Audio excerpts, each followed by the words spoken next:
Hi everyone, my name is Holly and I'm the editor of International Airport Review, and I'm joined here by Naashom Marx, who is Director of Strategic Innovation for Advanced Mobility, and Calos Ruiz, who is Director of Commercial Management, both from Cincinnati, Northern Kentucky International Airport, also known as CVG.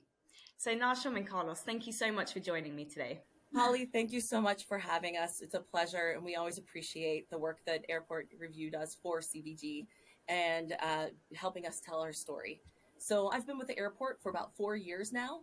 I did not come from industry, so I came from more a venture capitalist startup ecosystem. I've been able to learn quickly about the airport industry and how we can bring things from the outside in and how we can make more advances on technologies to make sure our passengers and packages are moving better.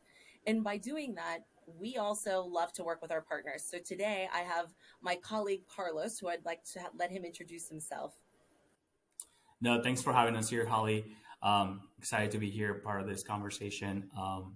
So my name is Carlos Ruiz. I am the Director of Commercial Management, and within that role, I oversee our parking operations, ground transportation, and concessions. So obviously, I'm very focused on the passenger experience and making sure that passengers, from the moment they arrive through our front door or through one of my parking lots, through the moment that they get into the airplane, they have a smooth journey through the entire process.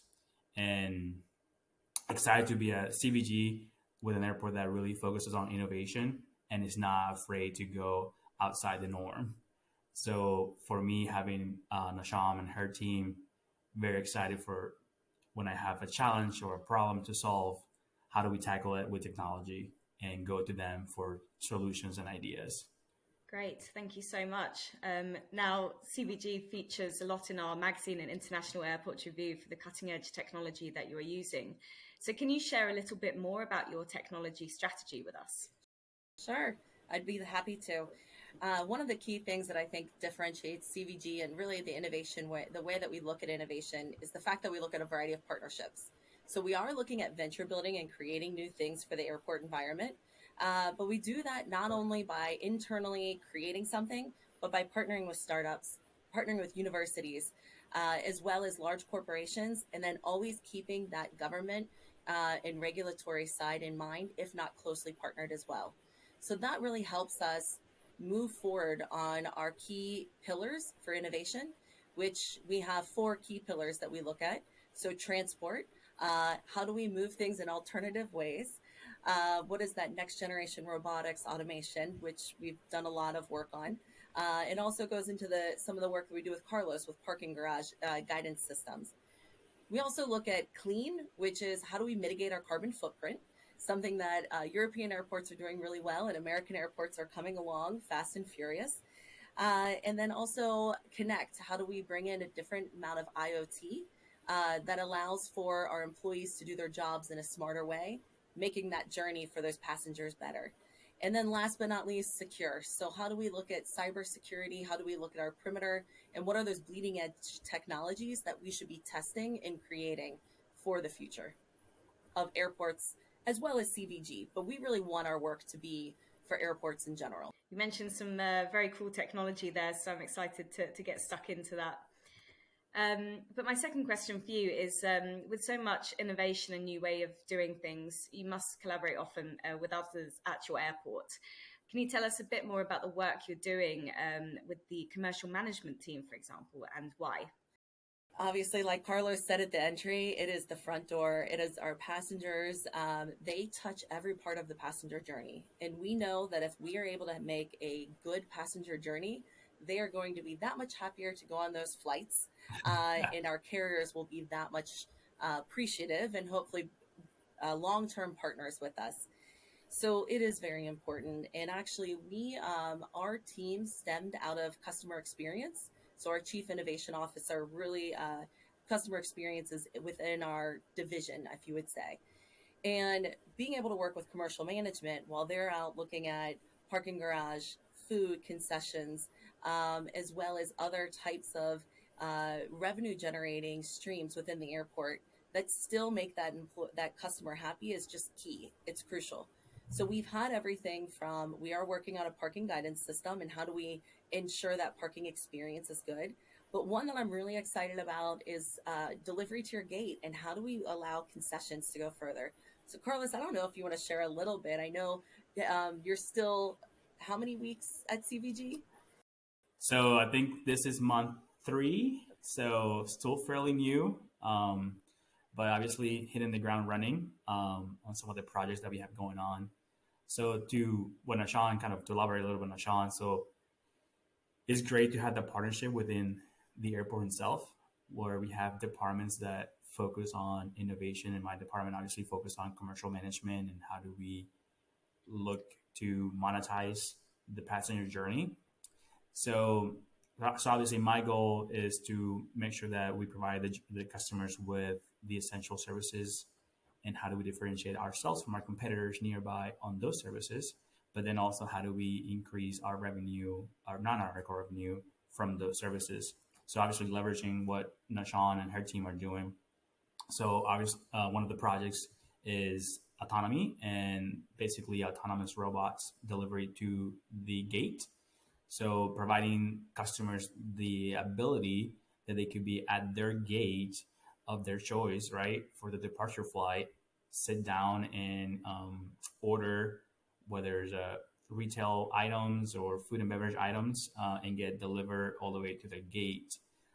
That provides an incredible flexibility to multiple passengers and multiple demographics, whether you are passengers that have mobility challenge, right? Like wheelchair passengers, things, those folks that don't have the ability to go back and forth between the gates and the stores, or like myself. When I've traveled, I traveled with 2 kids, 1 5, 1 year and a half, and my wife. So we're carrying lots of things, and the first thing we want to do is get to our gate.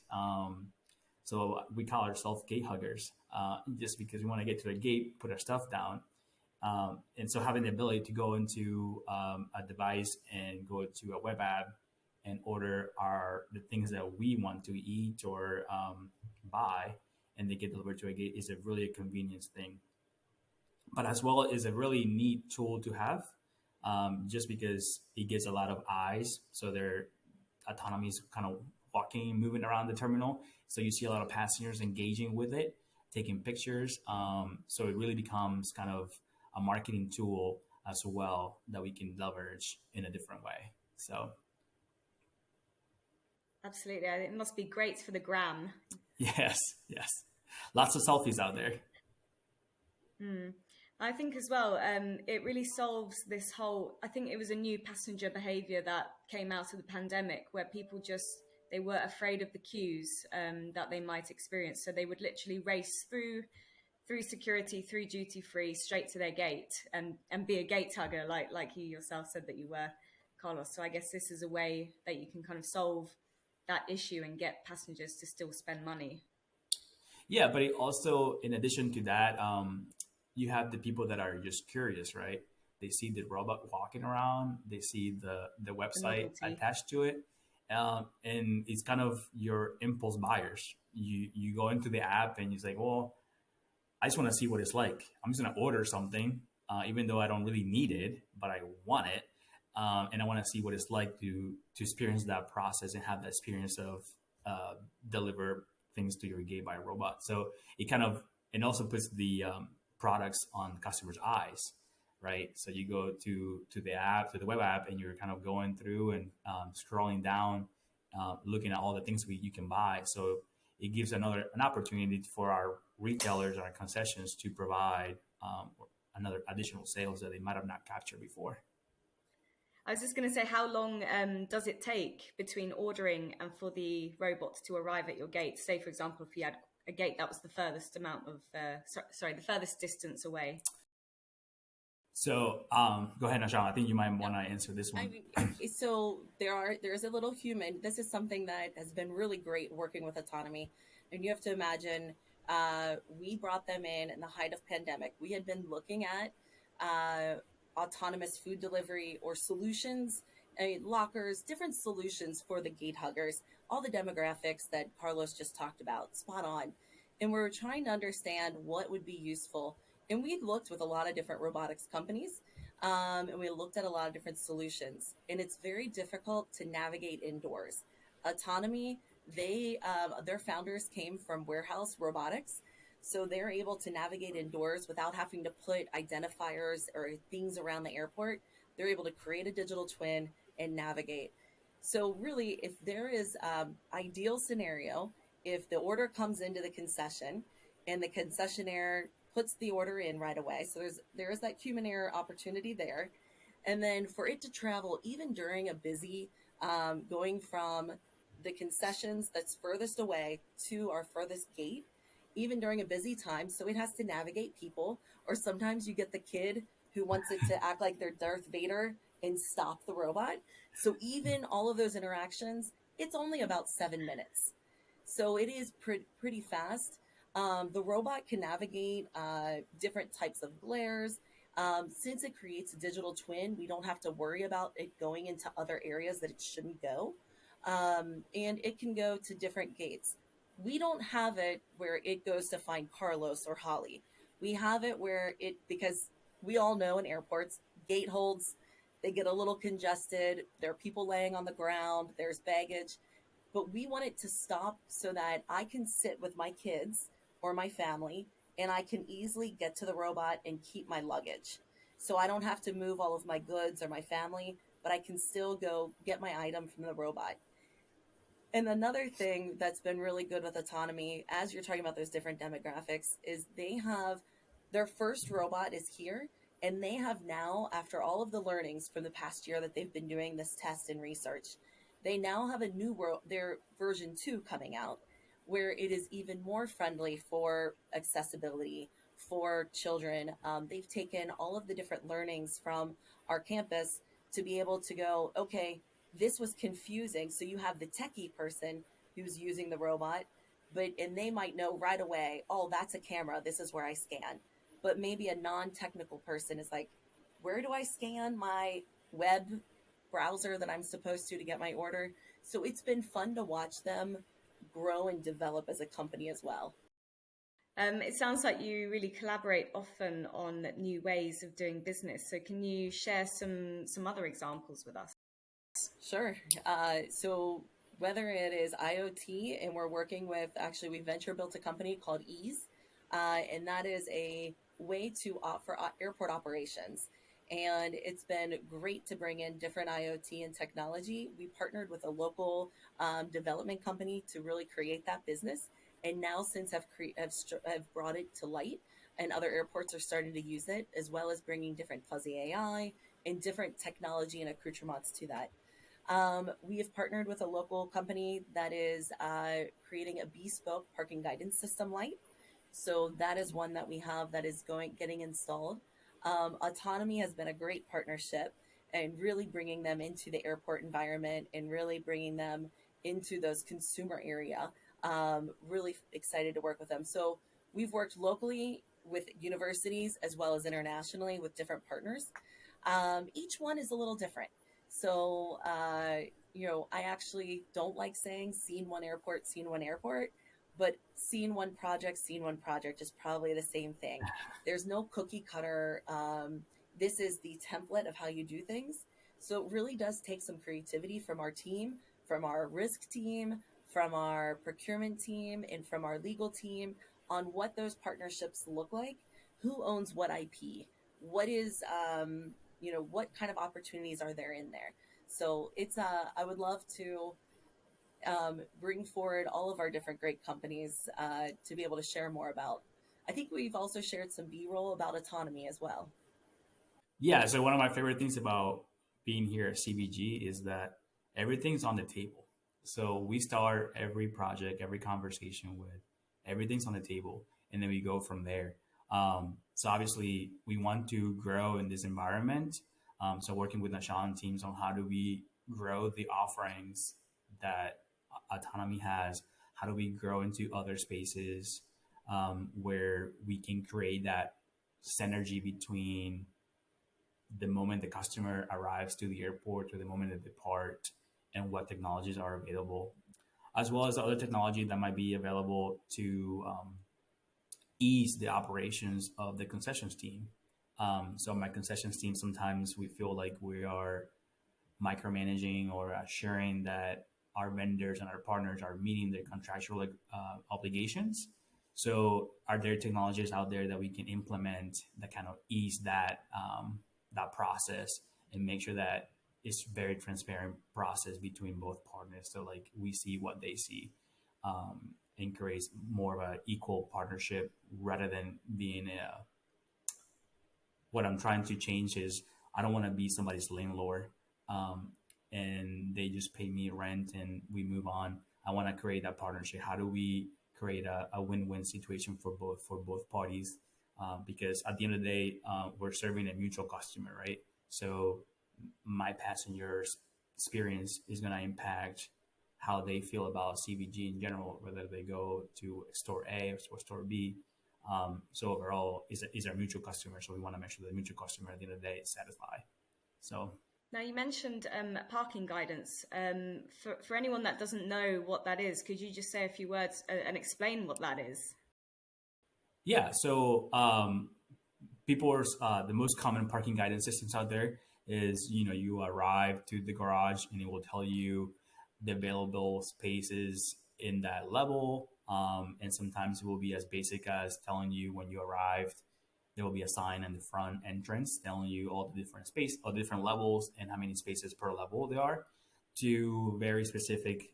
You drive into the garage and then you see green and red lights on above the parking stalls to tell you red, obviously the parking stall is occupied, green, the stall is available, right? So that way you're not driving around in circles looking for a parking spot. So to give you a perspective, our garage is fairly large.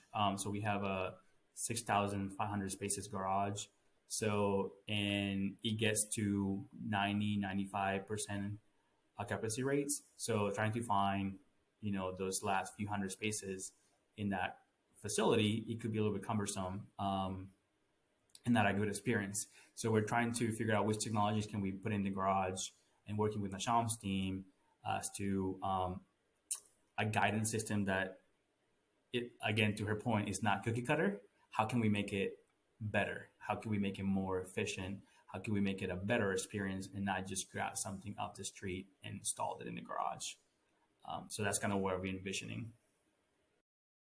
That's great, Naashom. I'm just amazed at innovation teams. You work across the whole board on every single department. Your job must just be so engaging and so interesting. It is. It definitely is. Now, back to the robots. Would like to know, what are the other uses within the airport for this kind of technology? Sure. If you look at autonomy, obviously delivering concessions, goods, as well as delivering duty free. What are those options there? One day I would love if we could say that it could deliver a beer, but I think our rules against alcohol might prohibit that. But to that point, we do have other robotics. We have JITAs, which are, a lot of people will see them. People are using them to deliver goods contactlessly. They're Piaggio Fast Forward. They're a small little circular robot that people use, but this robot actually follows you. So you still need a human to have that robot move. We actually use that to do surveys. So it is a very good showstopper when especially you want someone to take a 20 question survey, when they go, what is that following you? So this is more for our employees, and we hope to eventually have our passengers utilizing it for their baggage, to make it an easier flow through the airport. So you have technology that's more of that following. So JITA plays a very vital role in that area. Then you have stuff like autonomy, which is that more level 5 autonomous, fully autonomous, does not need a human except for, to order and to put the order in.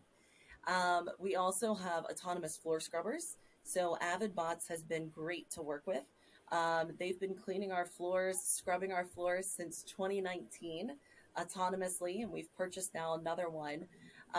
We also have other autonomous things outside of the airport, outside of the terminal. So we have Thor Drive moving baggage in and around the non-movement area, so cargo For customers, that's fully autonomous.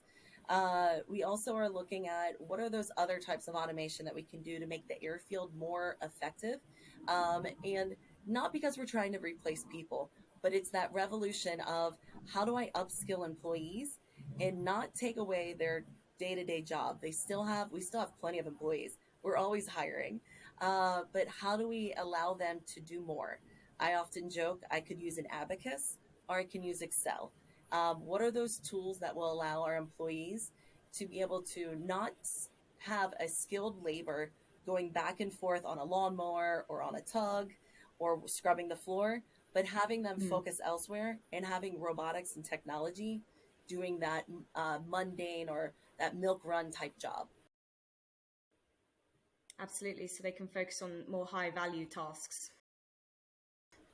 And it's been good to see employees at first are nervous, but then as we've brought new technology in, they actually will come to us now and say, hey, it would be great to have something like this.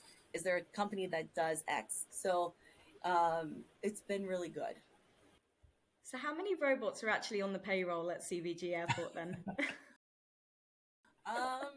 So I would say right now there are four different companies that we work with, and we have a few more coming online that I would love to talk to you about in about 6 months. That's super exciting. Well, we have to put a date in 6 months' time then. Yeah.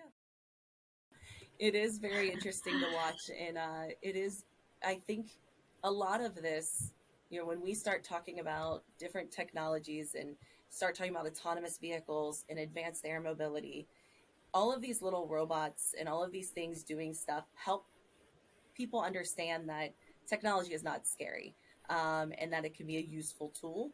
And so then as we look at building things out and doing more autonomous shuttles or advanced air mobility in the sky, I think people will become more accustomed to them.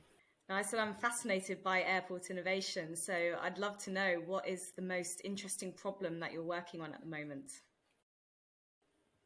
Do you want to start, Carlos? Yeah, sure. So again, for us, it's really focusing on that passenger journey and trying to find some synergies between when the passenger arrives to when they depart. And in the other end, talking about staffing. So my concessions staff is always hiring, right? So it's a type of job where there's a high turnover and a low pool of applicants. So figure ways to be more efficient in the concessions, either adding more automation to the process, where we can have staff be more customer service driven instead of making a coffee or making a hamburger and fries. Could those be more robotics things, and then that customer or that staff then becomes more customer facing and provide that customer service to the client. So that's kind of where I see, or at least some of my problems that I want Naashom to help me solve and figure out who could we partner with in the concession side that could we start testing some of that stuff. So, I mean, you see that stuff right now out in the market. Some of the bigger franchisees, you can see that in some of the kitchens, as well in some of the coffee places. So it's just how do we bring that into the airport to help solve or alleviate some of the staffing challenges that we currently have. Mm-hmm. Yeah, and I would say all of our topics are exciting. So when we look at anything from a robotic barista or any of the areas that Carlos just mentioned for concessions on what are those things that we could bring in, I'm also really excited about the work that we're doing with the state of Ohio, NASA, and the FAA around advanced air mobility. So I think we have the gamut of what types of technology and different problems we're solving. One of the things that I'm just very highly focused on and excited about is advanced air mobility and using vertical takeoff and landing for cargo, for medical, for a CEO to get to his flight faster. But I think there's also a lot of use cases that we're missing and that, to help get employees from remote areas to jobs, that we could utilize some of these smaller, safer aircraft that are being built, especially as then it goes into being autonomous, which the state of Ohio, I have to give them a plug. Granted, they will still say they're the birthplace of aviation. North Carolina might fight for that, but they really are doing an amazing amount of work on advancing aviation. And I think you're going to see a lot of really good stuff coming out with advanced air mobility in the area. So we've been hearing a lot about what you're working on at this moment in time, but I'm just wondering, if you take a long-term view, what are the problems that you foresee that might come up in the future that the innovation team might have to get to work on in the future? Just interested to know. I still would say advanced air mobility is going to be one that it's not just the technology, it's the culture change for employees as well as passengers. But, no one ever expected a pandemic. So it is definitely one of those areas that during the pandemic, our team had to look at what do we need to do today. Innovation, if we're looking the next 3 to 10 years out, we really need to start thinking broader about how do we future proof what do the airports look like? How do we ensure passengers feel comfortable when you look at different airlines buying larger aircraft or faster aircraft and smaller aircraft? What are those things that we need to have? And does it necessarily make customer service sense to have every airport so different? And I think these are things that just, how do we ensure that there is relevance in airports and that people still utilize them to the point where the Pan Am days maybe come back? Great, thank you. Carlos, Yeah, anything from you? absolutely. So on my side, where I think we need to start looking at is when it comes to mobility, is looking at our shuttle operations. So we shuttle passengers from remote parking areas as well as employees from remote parking areas into the terminal, looking at ways to make that autonomous, right? So I'm not relying on staffing challenges. And again, using the staff to provide more of a customer service kind of greeter type solution. And I think that will alleviate some of the problems that we currently face right now.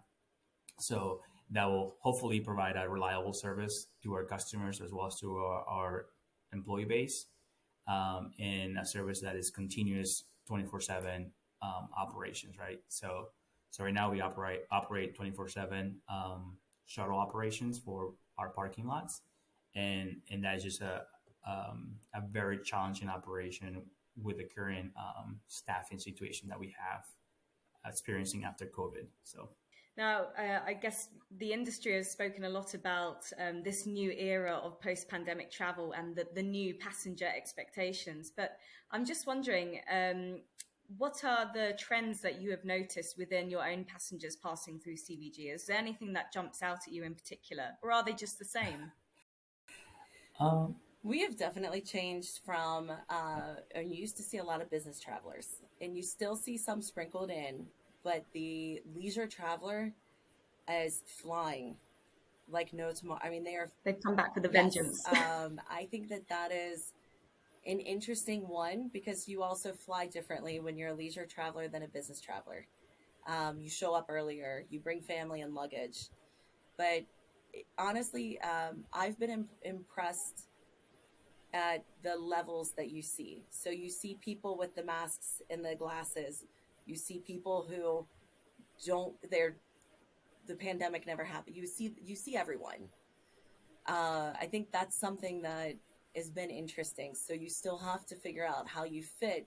There might be new demographics now that we're trying to figure out what are their needs and how do we address their needs. yeah, on my side, I would agree with what Sean said. Like the demographic has shifted from a business traveler to a more leisure traveler, but I think it's also a blended, right? So now more people work remote, and they have the flexibility to hop on a trip with a family or by themselves and go work somewhere else, right? They don't have to work at their home. They can just go work from a vacation home, a hotel, somewhere else. So you see that blended.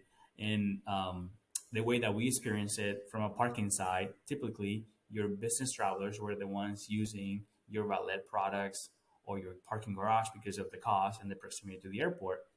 But now we see more leisure traveler, but my garage is selling out. We close it at least once a week for the past few months because people want to, even though they're in a quote unquote leisure trip or a blended trip, they park at the garage. They're fine paying that extra money to park closer to the terminal. And we're still trying to determine, is that due to convenience, so they are okay with it, or is that due to, I don't want to ride on a shuttle with other people in it, and they're afraid of having that sitting in the same environment with other folks. So it's trying to figure out what changed and how do we move forward from that. I do see more people want to have very contactless and ticketless transactions. So we're looking at technologies in our parking garage where we eliminate cash, we eliminate tickets. So we implemented on two of our outer lots, we implemented a system where you use your credit card to get in, and that same credit card, you use it to get out. So there's never a ticket. There's never an exchange of ticket that you have to put in. There's no cashier to take cash. So it's all based on that credit card. Obviously, there's some challenges with it because you might go on vacation and you lose that credit card, or that credit card gets stolen, or you don't remember which credit card you used. So those are some challenges, but they're very minimal. And people like the speed, right? You're not putting a ticket in, waiting for the machine to tell you how much you owe, and then you put your credit card. So kind of creating that faster service and contactless service is kind of what we're seeing come across as a trend. And how do we take that into the other parts of the journey through the airport? So that's really interesting. Very interesting observations from both of you, and I like to see how you've pivoted to kind of address these new needs, and the appetite for contactless technologies is certainly an interesting one. Yeah. But finally, I'd just love to know from you two, what is your outlook for the future of the air travel sector? I think it's booming. I really foresee people traveling more often, whether, like Carlos said, for working remotely or traveling with their family. I feel that there is yes, virtually is great, but Holly, I can't wait to meet you and have you out to the airport. So I think that there's also that human connection that is missing to be able to really get a lot of interesting work done and to also engage. So I foresee aviation getting more robust. I especially see GA airports and advanced air mobility VTOLs seeing more rural to urban connectivity, whether through passengers or packages, becoming more robust. So I actually, I think you'll see the international travel becoming larger, but then also your rural to urban. Great, thank you. Carlos, anything from you on that? Yeah, so I think using air mobility to bring folks from remote areas around the airport that are challenging to get to, either too far by car to get to their first flight or their only flight, and using air mobility to bring them from remote areas of around Cincinnati or the region to CVG.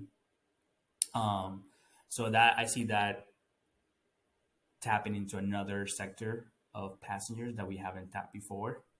And I also see that aviation, the airlines and the airports becoming more efficient and reducing costs by creating more efficiencies, which by then makes it more financially feasible for airlines to provide more service to other areas or other routes, and welcome other startup carriers into the market. So the more that we lower our costs, the more attractive we become to those carriers. So we definitely will be looking at how do we increase efficiency to reduce costs. And in the U.S., we have seen a handful of startup carriers in the past year after the pandemic. So how do we make ourselves more attractive to bring those into the market.